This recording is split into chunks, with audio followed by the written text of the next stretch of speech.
Sudah, Oke, Pak? silakan. Nah, sudah. Oke, baik. Oke, baik. Terima kasih. Assalamualaikum warahmatullahi wabarakatuh. Waalaikumsalam warahmatullahi wabarakatuh. Waalaikumsalam warahmatullahi wabarakatuh. Selamat siang semuanya. Selamat siang, Bapak dosen yang terhormat. Pertama-tama, marilah kita panjatkan rasa syukur kehadirat Allah Subhanahu wa Ta'ala yang telah melimpahkan rahmatnya kepada kita sekalian, sehingga pada siang hari ini kita bisa berkumpul melakukan presentasi dengan baik. Perkenalkan, nama saya Juliana, saya dari kelompok 6, dan di sini saya sebagai moderator. Saya di sini ditemani oleh rekan-rekan kelompok saya, yaitu terdiri dari Ferdinand Tommy Jevisa, Yuda Audi Kemal, Sumaryoko, Nafila, Nadia Septiani Anissa, Muhammad Zahlan Hakiki, Mustika Yunita, dan Lukman Setiawan. Kami akan menjelaskan tentang aliran dan sejarah pendidikan. Apa itu aliran pendidikan? Aliran pendidikan adalah pemikiran-pemikiran yang membawa pembaharuan dalam dunia pendidikan. Pemikiran-pemikiran terdahulu selalu ditanggapi dengan pro dan kontra oleh pemikiran berikutnya, sehingga timbul pemikiran yang lain. Sedangkan sejarah pendidikan merupakan sumber bagaimana dasar, fungsi, tujuan, pendidikan, jenis, jenjang peserta didik, kurikulum, sumber daya pemikiran, dan kurikulum yang telah dikembangkan dari waktu ke waktu. Cukup sekian atas penjelasan dari saya. Selebihnya akan dijelaskan oleh rekan-rekan kelompok saya. Untuk slide pertama yaitu ada Mustika, Yunita, dan Nafila. Mereka akan menjelaskan tentang sejarah pendidikan. Saya persilahkan. Baik, terima kasih moderator atas kesempatannya. Di sini saya akan menjelaskan beberapa aliran klasik yang ada di dalam dunia pendidikan. Jadi aliran klasik atau konvensional ini merupakan pandangan atau pendapat yang membahas tentang faktor-faktor yang menentukan perkembangan manusia dan kepribadiannya. Jadi secara garis besar yang akan dibahas itu tentang faktor yang mempengaruhi perkembangan manusia. Di sini yang pertama ada aliran nativisme. Aliran nativisme ini dipelopori oleh seorang filsuf asal Jerman, Schopenhauer. Dikatakan bahwa anak-anak yang dari lahir itu ke dunia sudah memiliki pembawaannya sejak lahir, atau bakatnya yang akan berkembang menurut arahnya masing-masing. Jadi pembawaan itu kan ada yang baik dan ada yang buruk. Jadi kalau misalkan anak itu pembawaannya baik, dia akan seterusnya akan menjadi baik. Jadi itu tidak bisa diubah kayak gitu. Begitupun sebaliknya, aliran ini yang meyakinkan kalau misalkan bahwa manusia yang jahat akan menjadi jahat dan itu tidak bisa diubah. Jadi yang paling berpengaruh menurut aliran ini adalah pembawaan. Misalkan kalau kita ambil contoh, misalkan ayahnya dari lahir itu tidak pintar, jadi anaknya juga tidak akan pintar seperti itu. Itu buat orang-orang yang percaya aliran. Jadi mereka percaya bahwa yang lahir sudah memiliki pembawaannya baik dan buruk. Jadi kalau faktor lingkungan itu sangat tidak berpengaruh dalam perkembangannya. Dengan kata lain, pendidikan, lingkungan masyarakat, dan orang tua tidak berpengaruh terhadap perkembangan itu karena setiap anak berkembang sesuai kekuatan kemampuan. Tujuannya itu memunculkan bakat yang ia miliki. Jadi harapannya setiap individu itu memiliki potensi.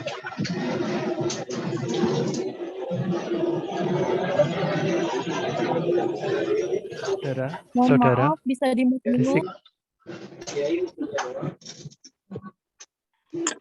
Ari, Niki Pri. Astagfirullahaladzim.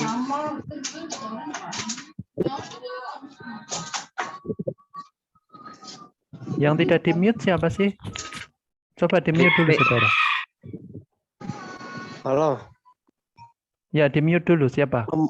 Oh iya, maaf. Ya. Oke, silakan dilanjut, saudara. Ya, Yang kedua itu aliran empirisme. Aliran empirisme ini sebenarnya kebalikan dari aliran nativisme. Jadi pelopornya itu John Locke. Jadi aliran ini berpendapat bahwa aliran atau teori ini berpendapat bahwa yang paling berpengaruh dalam dalam perkembangannya itu faktor lingkungan. Aliran ini menyatakan bahwa perkembangan anak tergantung pada lingkungan, sedangkan pembawaan yang dibawanya sejak lahir itu tidak dipentingkan. Jadi menurut pandangan ini, pendidikan memegang peranan yang sangat penting sebab pendidikan menyediakan lingkungan yang sangat ideal kepada anak. Lingkungan itu akan diterima oleh anak sebagai sejumlah pengalaman yang kesemua pengalaman itu telah disesuaikan dengan tujuan pendidikan. Aliran empirisme dipandang sebagai aliran yang sangat optimis terhadap pendidikan sebab aliran ini hanya mementingkan peranan pengalaman yang diperoleh dari lingkungannya, adapun kemampuan dasar yang dibawa sejak lahir itu dianggap tidak menentukan. Jadi aliran empirisme mengatakan bahwa pengalaman adalah proses untuk memperoleh pengetahuan. Karena dalam proses pembelajaran, suatu pendidikan lingkunganlah yang berperan besar untuk membentuk potensi dan pengetahuan besar. Jadi, makanya di antara keempat ini, aliran empirisme ini yang paling, dipandang yang paling produktif seperti itu, Pak. Dilanjut, aliran konvergensi dan aliran naturisme akan dilanjut oleh Nevila ya. Baik, terima kasih buat moderator. Di sini saya akan menjelaskan tentang aliran konvergensi. Aliran konvergensi berpendapat bahwa perkembangan anak dipengaruhi oleh pembawaan dan pendidikan. Bakat yang dibawa sejak lahir tidak akan berkembang dengan baik tanpa dukungan yang sesuai untuk perkembangan bakat itu. Sebaliknya, lingkungan yang baik tidak akan menghasilkan pendidikan yang optimal jika tidak ada bakat yang kuat. Terus ketiga, aliran naturalisme, yaitu aliran yang berpendapat bahwa semua anak yang baru lahir mempunyai pembawaan baik. Namun, pembawaan itu menjadi rusak karena pengaruh lingkungan bahkan pendidikan yang diberikan orang dewasa kepada anak dapat merusak pembawaan baik itu. Nah, aliran ini juga disebut dengan aliran negatisme yang bertanggapan bahwa pendidikan tidak perlu tetapi anak diserahkan saja kepada alam agar pembawaan yang baik tidak menjadi rusak. Sekian dari saya balikan lagi ke moderator. Baik, terima kasih atas penjelasannya. Itu tadi penjelasan tentang sejarah pendidikan. Untuk slide kedua, yaitu ada perkembangan pendidikan di Barat, yang akan dijelaskan oleh saudara Bapak Sumaryoko dan Muhammad Zahan Hakiki. Saya persilahkan. Baik, terima kasih moderator yang telah memberikan kesempatan kepada saya. Saya akan menjelaskan tentang perkembangan pendidikan dunia negara-negara Barat. Ya. Di negara Barat, pendidikan bertumpu pada suatu sosial budaya yang berkembang pada saat itu, didominasi pada saat itu. Pemerintah sangat menentukan arah kehidupan terhadap rakyatnya. Nah, ini termasuk juga salah satu kebijakan rajanya. Salah satu yang dikenal di negara Yunani yaitu ada pendidikan Sparta. Nah, itu pendidikan yang patriotik dan otoriter. Artinya ada pendidikan Athena yang mementingkan pendidikan rohani lewat pendidikan musik.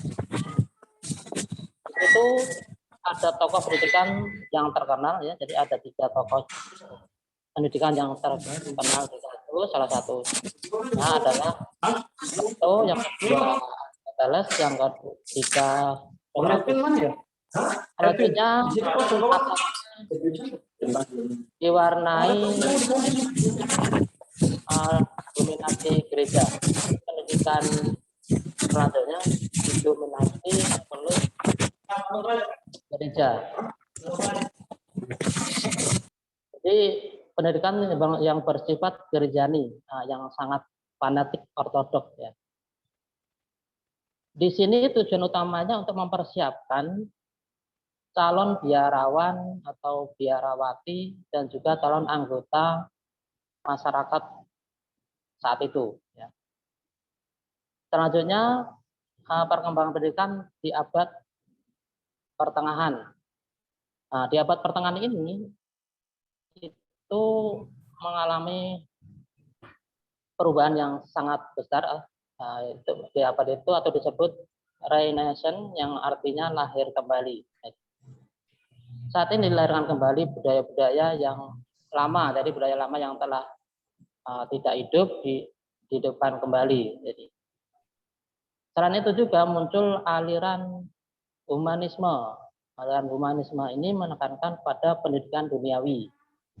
Dan juga muncul lagi aliran reformasi. Dan juga muncul lagi aliran... Nggak ada. Tidur. Halo? Dan juga muncul lagi aliran kontrareformasi. Nah, kontrareformasi ini yang melahirkan sistem sekolah rakyat sampai perguruan tinggi. Selanjutnya di abad ke-17.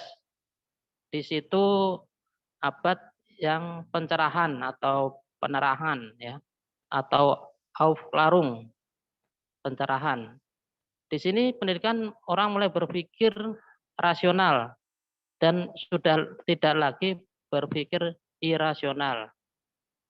Berpikir irasional ini itu suatu pendidikan yang dapat dipertanggungjawabkan, dapat dimengerti, masuk akal. Ini sudah uji materi kebenarannya. Dari saya itu aja. Selanjutnya perkembangan di negara barat akan dilanjutkan Saudara Sahlan, silakan.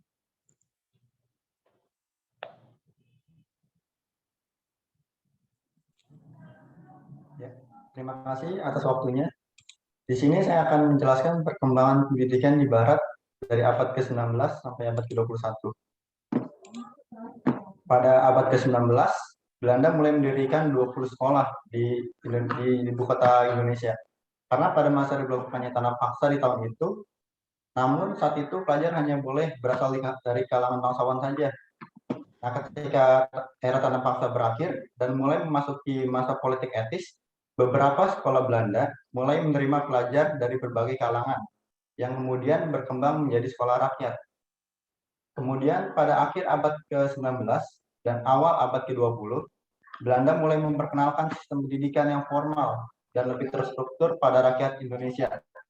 Salah satunya ada sekolah dasar bagi orang Eropa, ada sekolah dasar bagi orang pribumi, ada sekolah menengah, sekolah atas, dan pra-universitas.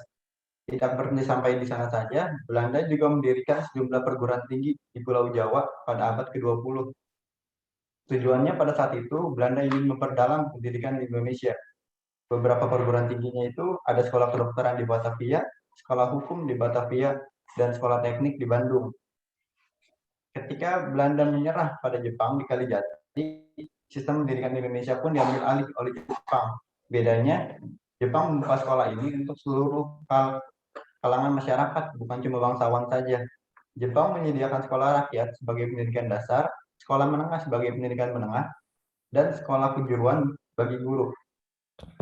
Jika pada masa penjajahan Belanda, bahasa utama yang digunakan adalah bahasa Belanda, maka saat masa pendudukan Jepang berubah menjadi bahasa Indonesia sebagai bahasa yang utama, kemudian diikuti bahasa Jepang sebagai bahasa yang kedua. Selain itu, Jepang juga menanamkan ideologi mental kebangsaan dengan memperlakukannya tradisi seperti menyanyikan lagu kebangsaan Jepang, senam menggunakan lagu Jepang, mengibarkan bendera, dan penghormatan terhadap kaisar. Untuk diperhatikan dalam mengembangkan pembelajaran pada abad ke-21. Yang pertama itu tugas guru sebagai perencana pembelajaran. Yang kedua ada unsur berpikir tingkat tinggi. Yang ketiga ada penerapan pola pendekatan dan model pembelajaran yang bervariasi. Yang keempat ada integrasi teknologi. Nah, dari keempat itu ada juga 4 prinsip pokok pembelajaran pada abad ke-21 yang dijelaskan dan dikembangkan sebagai berikut. Salah satunya pembelajaran harus berpusat pada siswa. Maksudnya di sini itu siswa tidak lagi dituntut untuk mendengarkan, dan menghafal materi pembelajaran yang diberikan guru, tetapi berupaya mengkonstruksi pengetahuan dan keterampilannya sesuai dengan kapasitas dan tingkat perkembangan berpikirnya. Kemudian ada juga pendidikan harus berkolaborasi. Maksudnya itu siswa harus dibelajarkan untuk bisa berkolaborasi dengan orang lain, berkolaborasi dengan orang-orang yang berbeda dalam latar budaya dan nilai-nilai yang dianutnya. Kemudian ada juga pembelajaran harus memiliki konteks. Maksudnya itu materi pembelajaran perlu dikaitkan dengan kehidupan sehari-hari agar guru menggunakan metode pembelajaran yang memungkinkan siswa terhubung dengan dunia nyata atau yang disebut dengan real world. Kemudian ada juga sekolah harus terintegrasi dengan masyarakat. Maksudnya itu dalam upaya mempersiapkan siswa menjadi warga negara yang bertanggung jawab. Misalnya mengadakan pengabdian masyarakat di mana siswa dapat belajar, mengambil peran dan melakukan aktivitas tertentu dalam lingkungan sosial. Nah, dalam abad ke-21 ini peran pendidik sangatlah penting karena sebaik apapun kurikulum dan sistem pendidikan yang ada, tanpa didukung mutu pendidik yang memenuhi syarat, maka semuanya akan sia-sia. Sebaliknya, dengan pendidik yang bermutu, maka kurikulum dan sistem yang tidak baik akan tertopang. Keberadaan pendidik bahkan tak tergantikan oleh siapapun atau apapun, sekalipun dengan teknologi canggih sekalipun. Nah, pada masa itu, Samani pada tahun 1996 mengemukakan 4 prasyarat agar seorang pendidik dapat profesional. Salah satunya kemampuan pendidik dalam mengolah dan mensiasati kurikulum. Kemampuan pendidik mengaitkan materi kurikulum dengan lingkungan. Kemampuan pendidik memotivasi siswa untuk belajar sendiri. Dan yang terakhir ada kemampuan pendidik untuk mengintegrasikan berbagai bidang studi atau mata pelajaran menjadi suatu kesatuan konsep yang utuh. Nah, menurut Wijonegoro pada tahun 96, pendidik yang bermutu paling tidak memiliki 4 kriteria utama. Yang pertama itu kemampuan profesional, yang kedua ada upaya profesional, yang ketiga mampu memanajemen waktu, dan yang keempat dapat membelajarkan siswa secara tuntas, benar, dan berhasil. Selanjutnya akan saya kembalikan kepada moderator. Terima kasih. Baik, terima kasih atas penjelasannya tentang perkembangan pendidikan di Barat. Oke, selanjutnya ada slide ketiga, yaitu ada perkembangan pendidikan di Indonesia yang akan dijelaskan oleh Saudara Audi Kemal dan Ferdinand Tom J. Bisa saya persilahkan.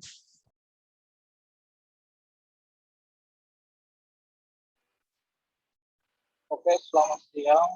Untuk perkembangan pendidikan di Indonesia perkembangan pendidikan menyesuaikan masyarakat, mulai dari masyarakat agraris, masyarakat sederhana, masyarakat industri.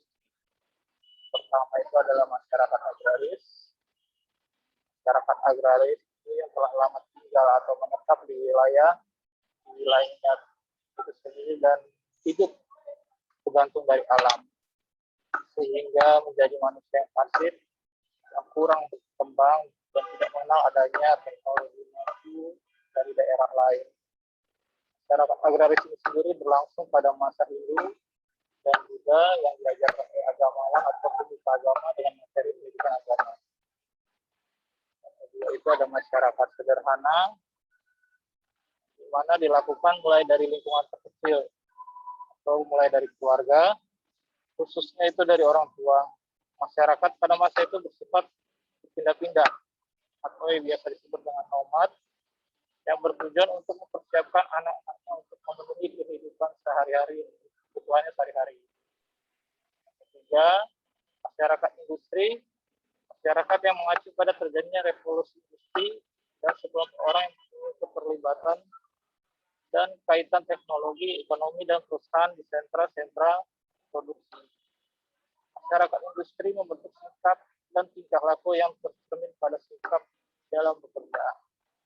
Sekian dari saya lanjutkan ke Saudara Yuda.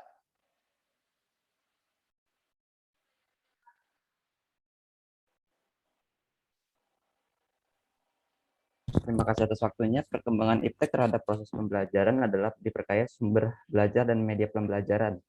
Media komputer dimanfaatkan dalam pembelajaran karena memberikan keuntungan-keuntungan yang tidak dimiliki oleh media pembelajaran lainnya, yaitu kemampuan komputer untuk berinteraksi secara individu dengan mahasiswa.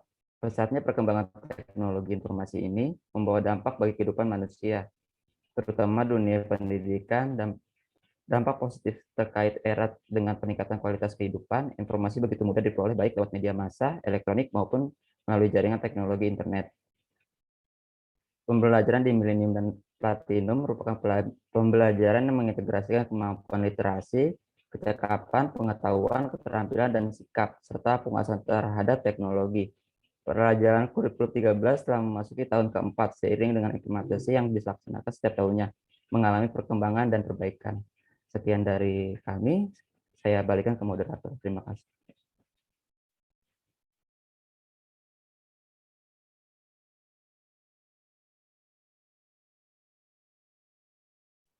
Saudara moderator, ke-mute saudara. Mic-nya Jur.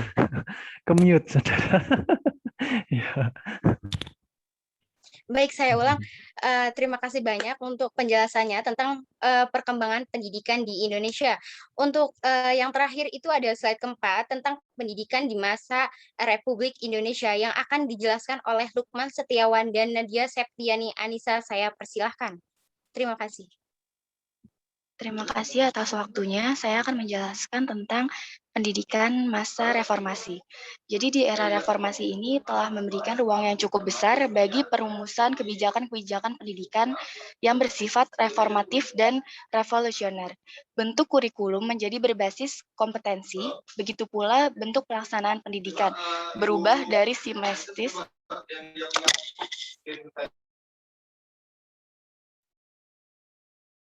Bentuk kurikulum menjadi berbasis kompetensi, begitu pula bentuk pelaksanaan pendidikan berubah dari sentralistik atau orde lama menjadi desentralistik. Pada masa ini, pemerintah menjalankan amanat Undang-Undang 1945 dengan memprioritaskan anggaran pendidikan sekurang-kurangnya 20% dari anggaran pendapatan belanja negara. Dengan didasarkan oleh Undang-Undang Nomor 22 Tahun 1999 tentang pemerintahan daerah yang diperkuat dengan Undang-Undang Nomor 25 Tahun 1999 tentang pemerintah daerah, tentang perimbangan keuangan pusat dan daerah. Pendidikan di era reformasi tahun 1999 mengubah wajah sistem pendidikan Indonesia melalui Undang-Undang Nomor 22 Tahun 1999. Dengan ini, pendidikan menjadi sektor pembangunan yang didesentralisasikan dan pemerintah memperkenalkan model manajemen berbasis sekolah.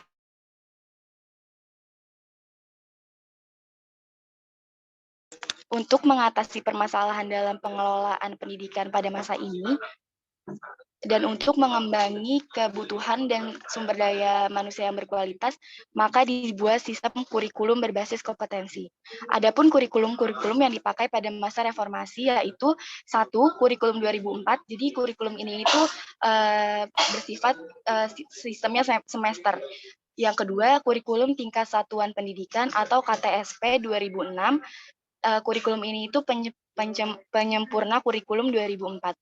Lalu yang ketiga, kurikulum 2013. Kurikulum ini memiliki 3 aspek penilaian, yaitu keterampilan, sikap, dan perilaku. Yang keempat, kurikulum nasional atau perbaikan dan penyempurnaan kurikulum 2013. Perkembangan pendidikan di Indonesia pada masa reformasi sangat dipengaruhi oleh perubahan konstitusi yang menjadi salah satu agenda reformasi. Lembaga ilmiah seperti kampus, perguruan tinggi dibebaskan dan intervensi dari pengaruh luar. Kebijakan pendidikan lain di pemulaan masa reformasi yaitu persoalan otonomi perguruan tinggi. Pemerintah Megawati menghasilkan RUU Sidiknas yang kemudian menjadi UU Sidiknas. Menjadikan pendidikan berbasis keagamaan itu juga mendapat perhatian khusus pada masa reformasi. Secara kelembagaan pendidikan keagamaan berada di bawah Kementerian Agama dan dengan pendidikan umum yang berada di bawah Kementerian Pendidikan. Selanjutnya akan dilanjutkan oleh Lukman. Terima kasih.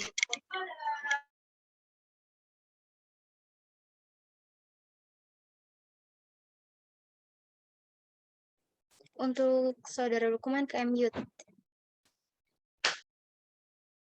Oke, maaf. Baik, dari saya melanjutkan pendidikan masa Orde Baru. Bahwa tujuan pendidikan nasional Indonesia maksudkan untuk membentuk manusia Pancasila sejatinya berdasar seperti dikendaki oleh pembukaan Undang-Undang Dasar 1945. Pembentukan manusia Pancasila sejatinya adalah sesuatu yang diperlakukan untuk mengubah mental masyarakat yang sudah banyak mendapatkan indoktrinasi manipul usdek pada zaman Orde Lama. Kemudian semangat Pancasila pada zaman Orde Lama, permulaan semangat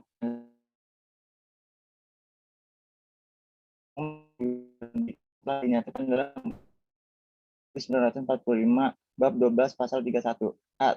Tiap negara berperan. B. Pemerintah mengusahakan dan menyelenggarakan satu sistem pengajaran nasional yang diatur sesuai dengan undang-undang. Presiden tentang pembentukan organisasi gerakan pramuka agar disesuaikan dengan tingkat perkembangan sekarang ini. Lembaga pemerintah dalam bidang pendidikan disederhanakan baik mengenai jumlah maupun strukturnya. TAP MPRS tersebut juga dilihat keadaan dunia pendidikan pada saat itu dan mengingat kemajuan perkembangan belajar pada masa-masa yang akan datang dengan adanya kekurangan tenaga pengajar, antara lain melalui Undang-Undang Wajib Belajar. Menurut pemerintah Orde Baru perlu menyelenggarakan pendidikan rehabilitasi kesadaran berideologi bagi mereka yang pernah penyelewengan terhadap Pancasila. Pada 28-30 April 1969, pemerintah melakukan Departemen Pendidikan dan Kebudayaan mengumpulkan 100 orang pakar atau pemikir pendidik di Cipayung untuk mengidentifikasikan masalah-masalah pendidikan nasional yang tengah terjadi saat itu. Disebabkan pada masa itu, politik adalah panglima dan profesional merupakan hal nomor 2, demikian pula jumlah pakar-pakar pendidikan pada waktu itu masa sangat terbatas. Hal identifikasi masalah-masalah pendidikan dari Konferensi Cipayung menggolongkan masalah sebagai berikut. Pendidikan luar sekolah, kurikulum sekolah dasar, kurikulum sekolah menengah, kurikulum pendidikan tinggi, pembinaan pendidikan, sarana pendidikan. Menyiapkan rencana program dan kebijaksanaan Menteri Pendidikan dan Kebudayaan. Orde Baru identik dengan ideologi atau slogan pembangunan. Begitu pula arah dan kebijakan pendidikan disesuaikan dengan gerakan pembangunan. Di dalam mengaktualisasi pembangunannya, Orde Baru setiap 5 tahun memiliki program pembangunan yang dikenal dengan istilah Pelita Pembangunan 5 tahun. Dalam Pelita 1, merumuskan kemudian pendidikan tinggi dalam pembangunan nasional. Kita bisa melihat rumusnya tersebut kurang memberikan ruang kebebasan dunia akademik berkaitan dengan keilmuan dan mendorong kreativitas sehingga memunculkan ilmuwan dan tokoh bangsa. Rumusnya yaitu sebagai pusat pemeliharaan, penelitian, dan pengembangan ilmu pengetahuan dan teknologi sesuai dengan kebutuhan pembangunan masa sekarang dan masa mendatang. Mendidik mahasiswa agar berjiwa penuh pengabdian serta memiliki rasa tanggung jawab dan besar terhadap masa depan bangsa dan negara Indonesia. Sekian dan terima kasih. Saya kembalikan kepada moderator Juliana.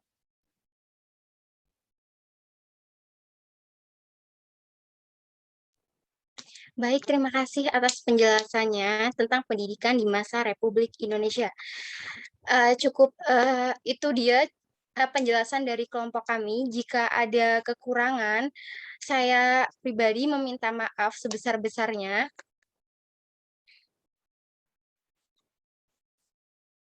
Dan buat rekan-rekan semua atau teman-teman semuanya, jika kalian ada pertanyaan, kalian bisa chat grup di WhatsApp, grup WhatsApp pengantar pendidikan, terterakan nama, NPM, dan pertanyaan kalian. Pertanyaan ini saya batasi 7 pertanyaan. Terima kasih. Saya kembalikan kepada Bapak dosen.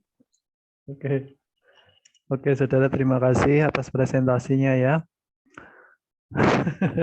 Oke, saya pertama kali sambil menunggu audien yang bertanya ke WA Group ya, saya ngomentari terkait PPT. Sebenarnya si PPT-nya nggak banyak tulisan, oke. Nah, kayak gini kan nggak banyak tulisan. Oke. Nah, kayak gini kan nggak banyak tulisan. Tapi kalau nggak banyak tulisan tuh gini, saudara. Audien itu akan bosen ketika cuman ditulis seperti ini. Ya, jadi kalau misalkan ini kan ada 4 aliran misalkan, dijelaskan tuh dijadikan satu slide nggak apa-apa, dijadikan satu slide seperti ini nggak apa-apa. Tapi misalkan di kotak-kotak, di sini misalkan bagian nativisme, terus bawahnya itu penjelasannya sedikit gitu loh. Jadi ada tulisan penjelasan sedikit, bukan aliran nativisme. Terus kita mendengarkan. Terus yang menjelaskan itu apa namanya membaca kalau nggak salah. Tapi untuk yang ini kayaknya tadi nggak membaca bagian yang aliran ya. Yang aliran terus mana tadi? Ini perkembangan apa pendidikan di Barat ya. Di dunia Barat itu tadi ada yang nggak membaca. Mulai dari sini, wah ini udah, ini kayak membaca undang-undang ketika apa namanya upacara di hari Senin.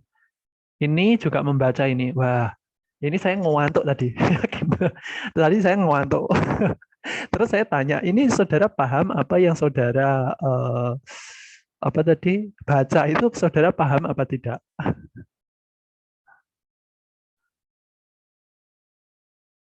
Coba Untuk saudara saudara Lukman, paham tidak?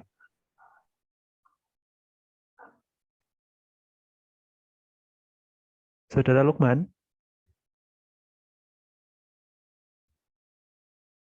Ya sudah, nggak apa-apa, keaktifannya.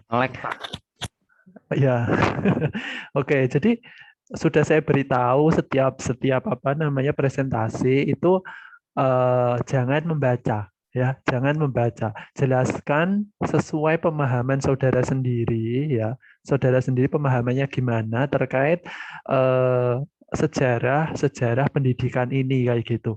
Jadi kayak gini tadi kayaknya ini sudah dijelaskan oleh sebelum saudara Lukman tadi siapa sih yang menjelaskan ini? Sebelum saudara Lukman tadi? ada Nadia Septiani. Nah, saya kira itu saudara Nadia itu sudah menjelaskan reformasi, sudah dijelaskan kurikulum K 2004, KBK, terus KTSP, K13 itu memang sudah di masa reformasi.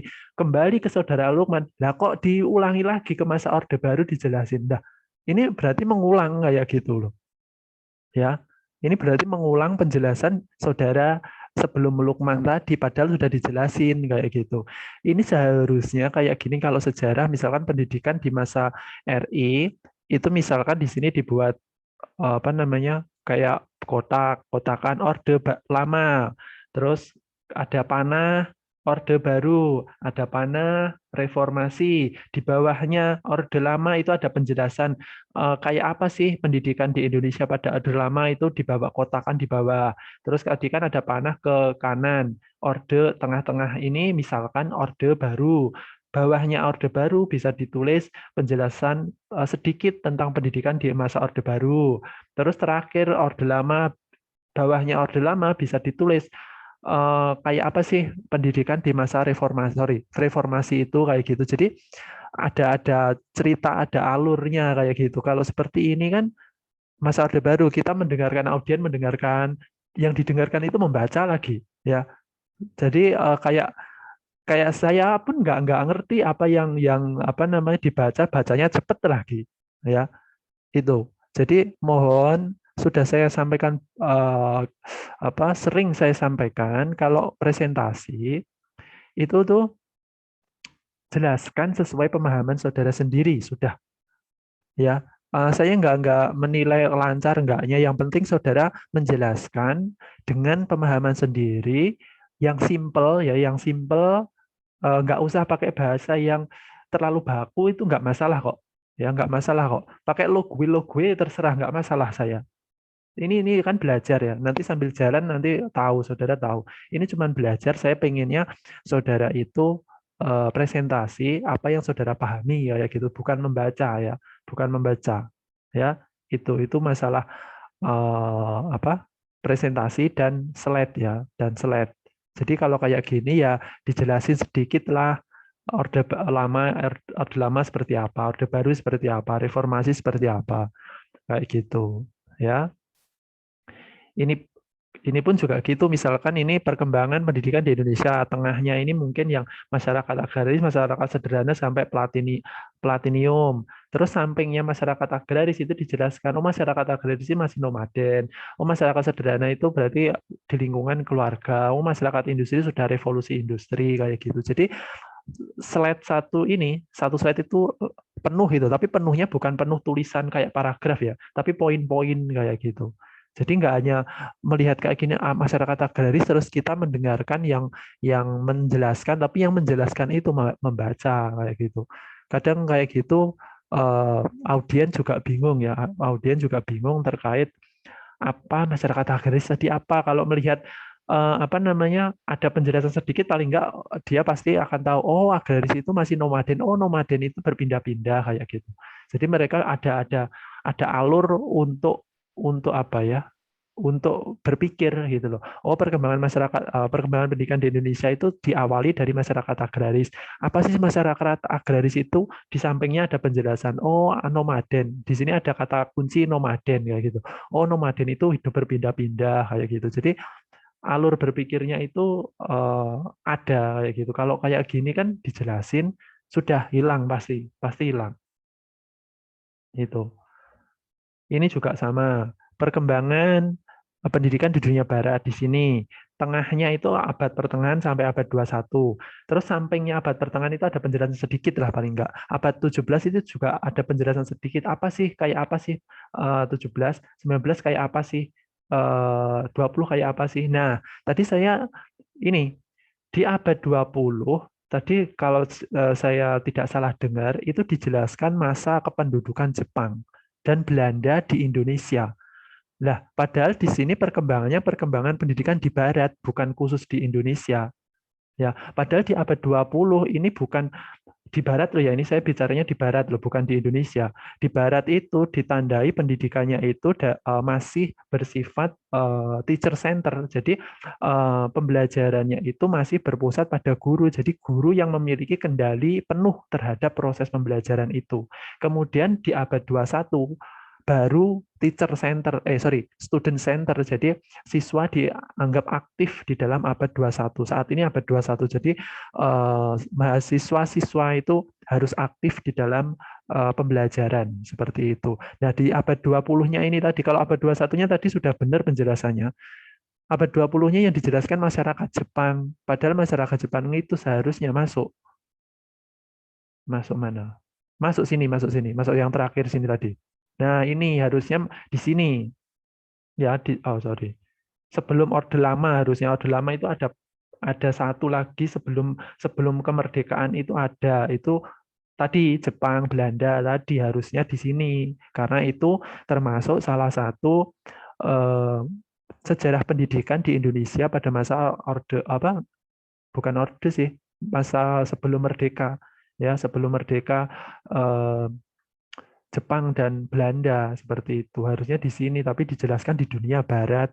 Padahal dunia barat itu semua, jadi nggak hanya Indonesia ya, nggak hanya Indonesia seharusnya di sini tadi. Nah, seperti itu loh. Jadi biar tahu itu abad 20 itu ditandai apa sih kayak gitu. Harusnya ada poin tersendiri. Itu untuk apa namanya? Ini presentasi dan slide ya. Untuk yang lain sudah oke sih, sudah oke, nggak ada masalah. Suara juga sudah. Oh, ada beberapa tadi suara yang ke-mute ya, moderator ke-mute ya. Diperhatikan lagi. Ya, Pak, Itu. maaf. Jadi itu ya. Jadi tolong diperhatikan masalah membuat slide, masalah menjelaskan itu tolong diperhatikan. Itu saja. Apa? Evaluasi terkait presentasi kelompok 6. Terima kasih kelompok 6. Ya, moderator, sudah dicek apakah sudah ada pertanyaan? Kalau sudah ada pertanyaan, bisa langsung dijawab atau enggak? Sudah ada pertanyaan? Belum ada pertanyaan? Hah? Belum ada pertanyaan Benar, Pak, ini? belum saya cek. Sudah ada Pak di grup. Sudah ada 5 pertanyaan, Pak. Sudah 5 ya? Oh ya, saya baru lihat. Saudara Triana, Saudara Mutiara, Saudara Selvi, Saudara Wulan Rahmawati, dan Saudara Heni. Udah ada 5 ya? 5. Ya.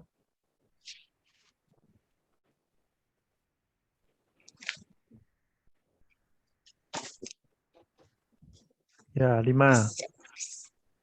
Tadi 7 ya? Iya, Bapak. 7. Ini kalau online sih nggak masalah ya. Kalau online nggak masalah.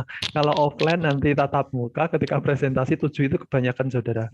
Jadi dibatasi 3 dulu gitu ya.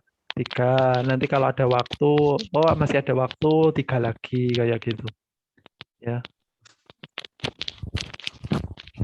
Ya, maksud saya itu semuanya itu ada 7 pertanyaan gitu, Pak. Entah itu nanti masuk ke slide pertama sama kedua gitu. Sesi 1, sesi 2 gitu. Iya, ya maksud aku sesi Oh. 1 sama sesi 2 gitu, Pak. Oh. Jadi nanti sesi 2 nggak usah buka gitu ya. Nggak usah, Pak, nggak usah. Ya, itu ya, silakan. Mau langsung dijawab atau dicari dulu? Ya, dicari dulu, Pak, Oke, dicari dulu. agar jawabannya lebih insya Allah tepat. Amin. Oke. Kalau dicari dulu, silakan dicari dulu untuk kelompok 6 ya.